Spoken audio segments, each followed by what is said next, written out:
Non credo che esistano in Europa laboratori che hanno fatto 200.000 tamponi in questi 60 giorni.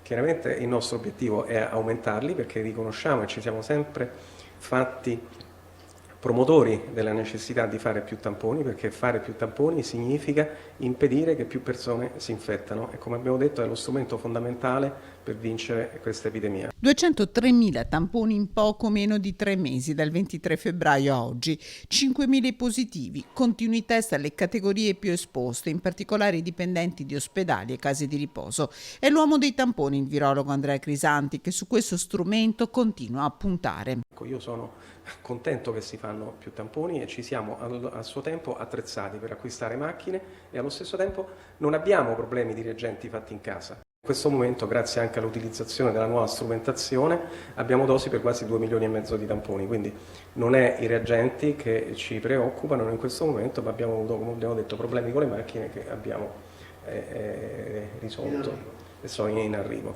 3-4.000 tamponi analizzati al giorno, l'obiettivo di arrivare a 5-6.000 grazie all'arrivo di 2 nuove macchine attese per la prossima settimana e nonostante la rottura 10 giorni fa di 2 attrezzature, le più vecchie del laboratorio.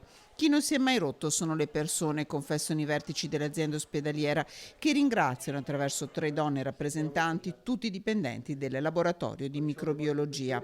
Tampone fatto con scopo, puntualizza il direttore generale Luciano Flor, che a monito, viste le foto e i video dei giovani in piazza, ricorda. Vorrei rassicurare tutti quelli che ci vedono che noi abbiamo ancora posti in rianimazione per chi si espone stupidamente e si comporta sconsideratamente.